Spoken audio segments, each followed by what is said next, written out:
हरे कृष्णा। आप सभी को सर्वपितृ अमावस्या की बहुत बहुत शुभकामनाएं। प्रिय श्रोताओं, आज की इस वीडियो में आप सुनेंगे सर्वपितृ अमावस्या की संपूर्ण कथा। तो आइए श्रवण करते हैं। प्राचीन काल की बात है। पितृपक्ष के अवसर पर एक जिज्ञासु ब्राह्मण के मन में अनेक प्रश्न उठे। आखिर पितृपक्ष का महत्व क्या है? श्राद्ध और तर्पण क्यों किया जाता है? पूर्वजों की आत्माओं को शांति देने के यह कर्मकांड क्यों आवश्यक है? इन्हीं प्रश्नों के उत्तर पाने के लिए उस ब्राह्मण ने ध्यानस्थ होकर धर्मराज यम का आवाहन किया। उसकी सच्ची श्रद्धा और जिज्ञासा को देखकर यमराज प्रकट हुए। ब्राह्मण ने आदर पूर्वक यमराज को प्रणाम किया और विनम्र स्वर में पूछा, हे धर्मराज, कृपया करके बताइए कि पितृपक्ष का इतना अधिक महत्व क्यों होता है? हम पितरों का श्राद्ध और तर्पण क्यों करते हैं? क्या वास्तव में इन क्रियाओं से हमारे पूर्वजों को शांति मिलती है? यमराज ने गंभीर किंतु करुणामय स्वर में उत्तर दिया, हे ब्राह्मण, तुमने अत्यंत महत्वपूर्ण प्रश्न पूछा है। पितृपक्ष पूर्वजों को समर्पित वह पावन काल है जब संतान अपने पितरों के प्रति कृतज्ञता व्यक्त करती है। श्रद्धा और तर्पण के द्वारा उन्हें तृप्ति और मुक्ति प्रदान की जाती है। इसके महत्व को भली भांति समझाने के लिए मैं तुम्हें एक प्राचीन कथा सुनाता हूँ। ध्यान पूर्वक सुनो। यह कथा गरुड़ पुराण में वर्णित है और पितृपक्ष के महात्म्य को उजागर करती है। जो भी मनुष्य इस कथा को ध्यान पूर्वक सुनता है उसके में 32 अपराध माफ कर देता हो। ऐसे मनुष्य की कभी दुर्गति नहीं होती है। उसके पितर उससे संतुष्ट होते हैं और लंबी आयु तथा धन धान्य प्रदान करते हैं। इसलिए हे ब्राह्मण, तुम इस कथा को ध्यान से सुनो। यमराज इतना कहकर के उस ब्राह्मण को एक प्राचीन घटना सुनाने लगे। प्राचीन काल में मध्य प्रदेश नगरी में दीनदयाल नाम के एक पुण्यात्मा ब्राह्मण रहते थे। वे सत्यनिष्ठा, सदाचारी और वेद शास्त्रों के गहन ज्ञाता थे। उनके स्वभाव में पाप का लेस मात्र भी था। भगवान विष्णु में उनकी गहरी आस्था थी और वे प्रतिदिन नियम पूर्वक पूजा पाठ करते थे। एक दिन की बात है, श्रावण की वर्षा ऋतु बीत चुकी थी और भाद्रपद मास चल रहा था। दीनदयाल श्राद्ध के लिए आवश्यक कुशा, पवित्र घास और अन्य लेने के पास के एक घने वन में गए।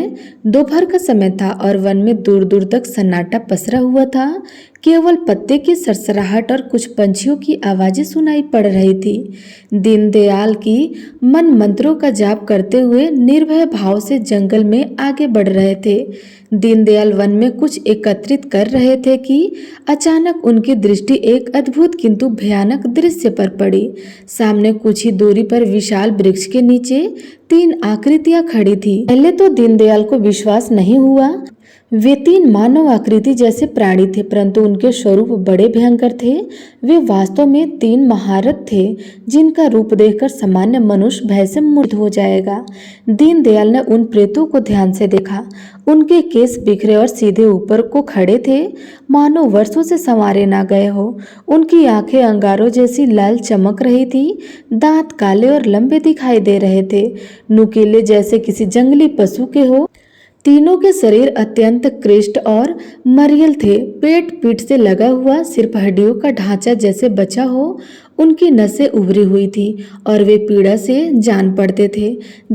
दीनदयाल ने इतने भयानक प्राणियों को एक साथ पहले कभी नहीं देखा था, परंतु आश्चर्य की बात यह थी कि इतने भयंकर दृश्य के बावजूद दीनदयाल तनिक भी भयभीत नहीं हुए। उनके मन में ईश्वर का दृढ़ आश्रय था और सत्य पर दृढ़ता से अडिग विश्वास। उन्होंने अपने भीतर साहस संजोया और आगे बढ़कर उन प्रेतों से बात करने का निश्चय किया। दीनदयाल धीमे कदमों से उनके निकट गए। तीनों प्रेतों ने भी उसे देखा और एक क्षण को मानो अचरज में स्थिर हो गए कि एक साधारण मानव उनकी ओर निर्भीक होकर आ रहा है। दीनदयाल ने पूछा, तुम लोग कौन हो? तुम्हारी यह नारकीय अवस्था कैसे हुई? इस भयंकर योनि में कौन सा कर्म ले आया? एक पल को 3 प्रेत चुप रहे। उनके गले से मानो घुटी घुटी सी आवाज निकल रही थी। धन शर्मा ने अपना परिचय देते हुए कहा, मैं एक ब्राह्मण हूँ और भगवान विष्णु का दास हूँ। मैं तुम लोगों को देखकर चिंतित हूँ। मैं भय से व्याकुल और दुखी हूँ, किंतु साथ ही मैं दया का पात्र भी हूँ। मेरी रक्षा करो। अगर तुम लोग मुझ पर कृपा करोगे और मेरी रक्षा करोगे तो भगवान विष्णु तुमसे प्रसन्न होंगे और तुम सबका भी कल्याण करोगे। दीनदयाल पूरी श्रद्धा से बोलते जा रहे थे। भगवान विष्णु बड़े दयालु हैं। वे ब्राह्मणों के हितैषी हैं। जो भी भक्तों पर दया करता है विष्णु उस पर अनुग्रह करते हैं। श्री हरि की महिमा अपरंपार है। उनका श्याम वर्ण अलसी के फूल के समान नीला है। वे पीताम्बर धारण करते हैं। उनके नाम के श्रवण मात्र से सारे पाप नष्ट हो जाते हैं। वे अनादि और अनंत है। शंख चक्र और गदा धारण करने वाले अविनाशी भगवान है। उनके नेत्र कमल के समान सुंदर है और वे प्रेत आत्माओं तक को मोक्ष प्रदान करने की शक्ति रखते हैं। यमराज ने ब्राह्मण को कथा सुनाते हुए कहा, हे ब्राह्मण, जैसे ही दीनदयाल के मुख से भगवान विष्णु का पवित्र नाम निकला वैसे ही उन पिशाच रूपी प्रेतों के हृदय में आश्चर्यजनक परिवर्तन होने लगा।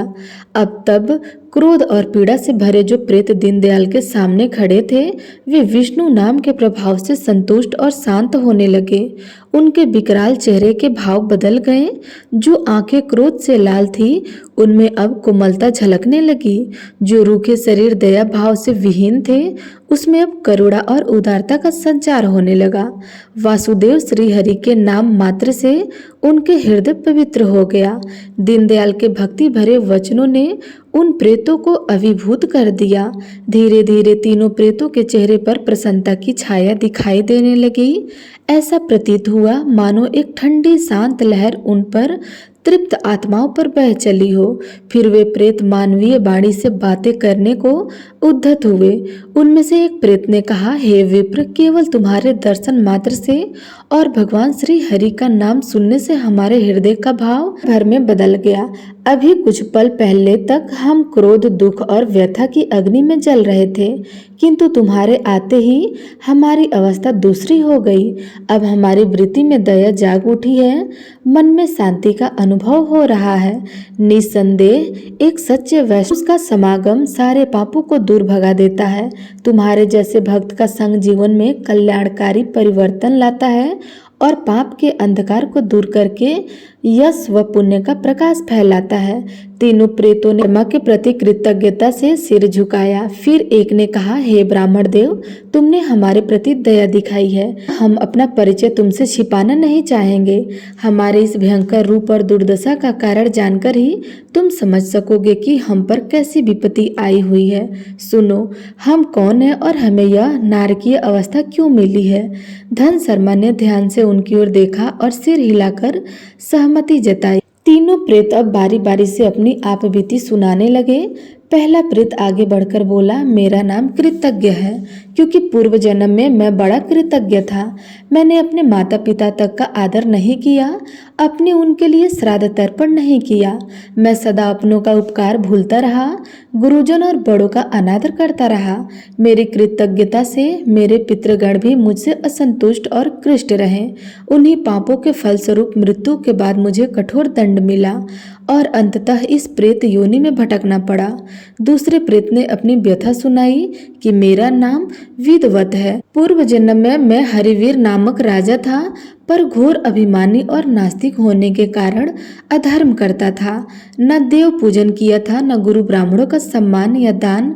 मैं रोज बिना पूजा पाठ के भोजन करता और विद्वानों की निंदा करता। मैंने अपने पितरों को भी कभी याद नहीं किया, न श्रद्धा तर्पण किया। इन पापों के कारण मौत के बाद नरक की यातनाएं भोगनी और अंततः प्रेत योनि में आ गिरा। दूसरे प्रेत की कथा सुनकर दीनदयाल का हृदय द्रवित हो उठा। उन्होंने देखा कि विदवत की आंखों के पश्चाताप के आंसू भर आए और उसका कृष्ट शरीर थरथरा रहा था। अपने पिछले जन्म की गलतियों का एहसास उसे तड़पा रहा था। तीसरा प्रेत आगे आया और बोला, मैं वैष्णव नाम प्रेत हूँ। मेरे पूर्व जन्म का नाम गौतम था और मैं मध्य देश का एक ब्राह्मण था।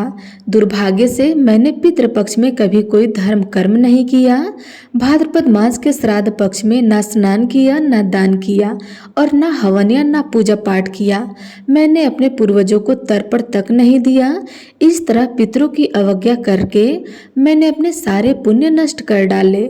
फलतः मरने के बाद मेरी आत्मा इस प्रेत योनि में भटक रही है। तीनों प्रेतों की करुणा कथा सुनकर दीनदयाल की आंखें भर आई। एक और भयंकर रूप वाले यह प्रेत सामने खड़े थे, जिनसे कोई भी अनजान व्यक्ति डर जाता, परंतु दीनदयाल के मन में अब उनके प्रति भय के स्थान पर अपार दया आ गई।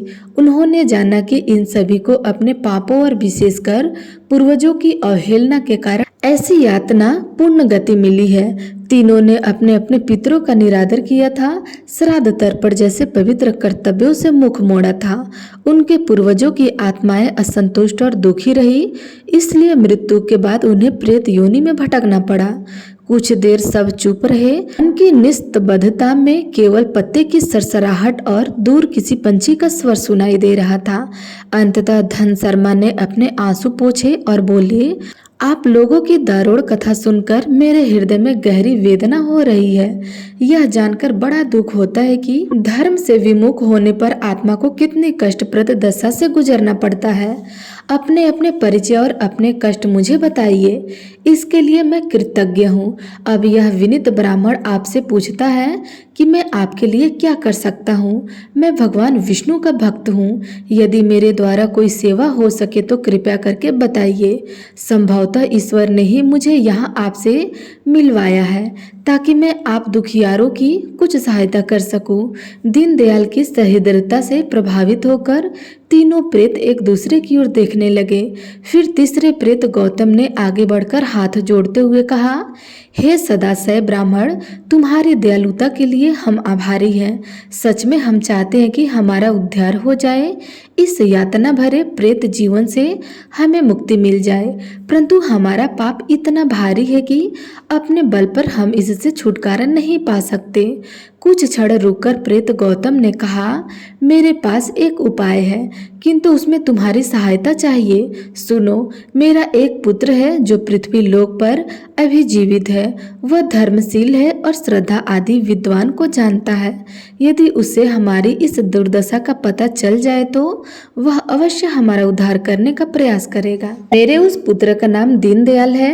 हे स्वामिन, तुम कृपा करके उसके पास जाकर हमारी यह दशा उसे बताना और समझाना कि हमारे लिए क्या करना आवश्यक है। हमारे लिए इतना परिश्रम कर दो, परोपकार का फल यज्ञ, दान और तब से भी बढ़कर होता है। मुझे विश्वास है मेरा पुत्र मेरा तारणहार बनेगा, किंतु किसी को तो उसे बताना होगा कि उसके पितरों की क्या अवस्था है। तुम विद्वान हो, कृपालु हो, मेरी बात अवश्य मानोगे। हमारा कार्य पूरा कर दो। दीनदयाल यह सब सचमुच चुपचाप सुन रहे थे। जैसे ही प्रेत गौतम के मुख से उनके पुत्र का नाम निकला, दीनदयाल का हृदय जोर से धड़क उठा। उन्होंने पूछा, स्वामीन, क्या आपका पुत्र दीनदयाल ही है? प्रेत अवैष्णव बोला, हाँ, मेरे पुत्र का यही नाम है। वह मेरा एकलौता पुत्र है। शायद अब तक मुझे भूल चुका होगा या उसे पता भी ना हो कि उसके पिता की आत्मा किस दुर्गति में भटक रही है। दीनदयाल से अब रहा न गया। वे भाव विभोर होकर प्रेत के चरणों में गिर पड़े और रोते हुए बोले, पिताजी, मैं ही आपका पुत्र दीनदयाल हूँ। मैं इतना अभागा हूँ कि आपको पहचान नहीं पाया और आपके कष्ट दूर नहीं कर पाया। पुत्र होकर भी आपके काम न आ सका। इससे बड़ा पाप कुछ नहीं हो सकता। कृपया करके मुझे क्षमा करिए। यह सुनकर प्रेत गौतम की आंखों में से आंसू भर आए। वे विस्मित और आनंदित होकर बोले, वत्स, तुम सचमुच मेरे पुत्र हो। निश्चय ही भगवान ने तुम्हें हमारी मुक्ति का साधन बनाकर भेजा है। फिर गौतम ने गहरी सांस लेकर कहा, बेटा, अब विलाप छोड़ो। ईश्वर की कृपा से तुम्हें हमारा उद्धार करना होगा। मैं तुम्हें बताता हूँ कि तुम्हें क्या करना चाहिए।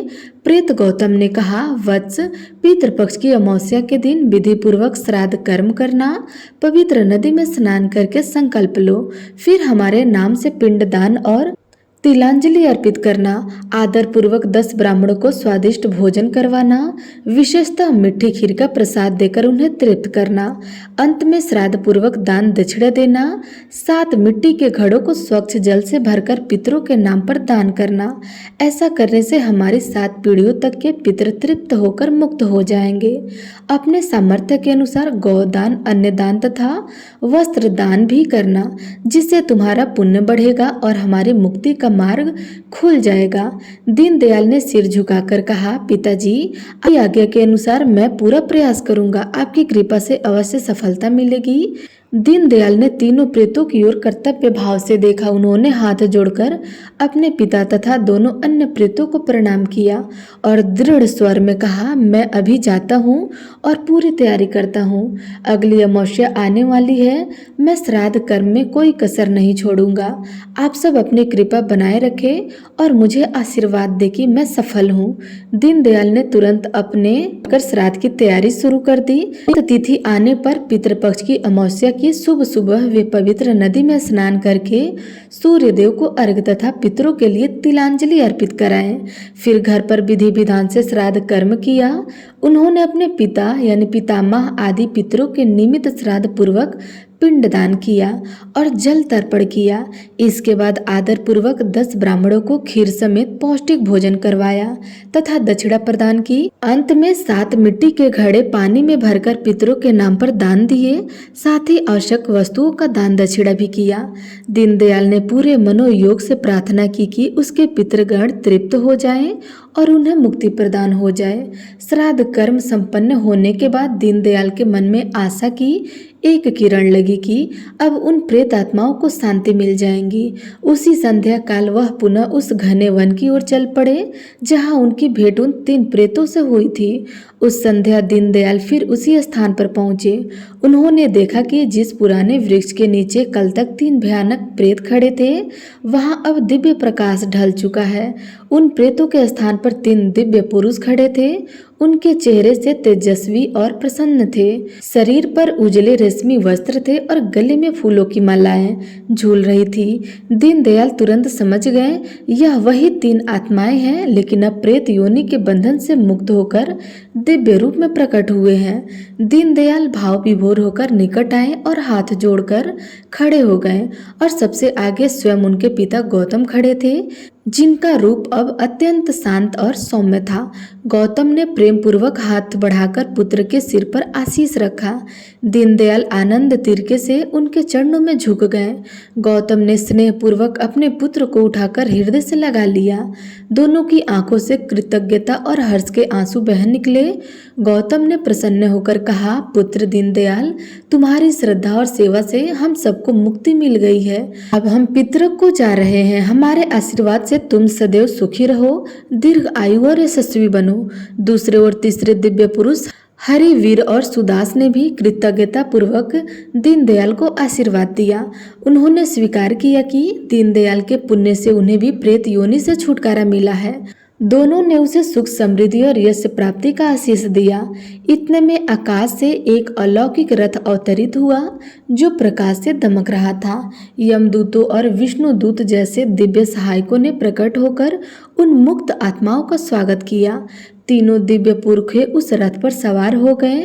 विद्या लेते समय गौतम ने प्रेम भरी दृष्टि से पुत्र की ओर देखा और हाथ हिलाकर आशीर्वाद दिया। दीनदयाल की आंखें से आनंद के आंसू बह रहे थे और हृदय में अपने पितरों के प्रति श्रद्धा व प्रभु के प्रति धन्यवाद के भाव उमड़ रहे थे। कुछ ही पलों में वह दिव्य रथ आकाश मार्ग से प्रस्थान कर गया और आंखों से ओझल हो गया। संध्या का स्वर्णिम प्रकाश धीरे धीरे मध्यम पड़ गया। दीनदयाल देर तक उस ओर निहारते रहे जहां उनके पूर्वज अंतर ध्यान हुए थे। उनके मन में अपार शांति थी। उन्होंने ईश्वर को प्रणाम किया और घर लौट आए। तभी यमराज की आवाज फिर सुनाई दी, इस प्रकार हे ब्राह्मण, धन शर्मा ने अपने पिता सहित 3 पितृ शापित आत्माओं आत्माओं का उद्धार कर दिया। श्राद्ध, तर्पण और दान की महिमा से उन्हें प्रेत योनि से मुक्ति मिली और पितरक में स्थान प्राप्त हुआ। ब्राह्मण ने हाथ जोड़कर कृतज्ञता पूर्वक कहा, धर्मराज, इस अद्भुत कथा ने मेरी आंखें खोल दी। अब मैं भली भांति समझ गया हूँ कि पितृपक्ष में श्राद्ध तर्पण करना कितना आवश्यक है। मैं वचन देता हूँ कि अपने पितरों के प्रति कभी उदासीन नहीं रहूंगा और सदैव श्रद्धा से उनका श्राद्ध करूंगा। यमराज ने प्रसन्न होकर आशीर्वाद दिया कि तथास्तु, जो भी इस कथा को सुनकर पितृ कर्म में प्रवृत्त होगा उसके पितर अवश्य प्रसन्न होंगे और उससे सुख समृद्धि का आशीर्वाद देंगे। इसके साथ ही धर्मराज यम अंतर्ध्यान हो गए। इस प्रकार पितृपक्ष की यह पावन कथा समाप्त होती है। इससे हमें यही शिक्षा मिलती है कि अपने पितरों के प्रति श्रद्धा और कृतज्ञता व्यक्त करना अत्यंत आवश्यक है। पूर्वजों का सम्मान करके विधि पूर्वक श्राद्ध, तर्पण व दान करके न केवल उनकी आत्माओं को शांति मिलती है बल्कि उनकी प्रसन्नता से हमारे जीवन की बाधाएं भी दूर होती है और कुल का कल्याण होता है। हर वर्ष आने वाला पितृपक्ष हमें याद दिलाता है कि हमारे अस्तित्व की जड़ें हमारे पूर्वज में है। उनकी आत्मिक शांति के लिए किया गया छोटा सा प्रयास भी हमारे लिए अत्यंत पुण्य और आशीर्वाद लेकर आता है। अतः सच्चे हृदय से पितृ ऋण उतारने का प्रयत्न करना चाहिए। आशा करते हैं आपको यह पौराणिक कथा अच्छा लगा होगा। तो प्रेम से बोलिए पितृ देवता की जय।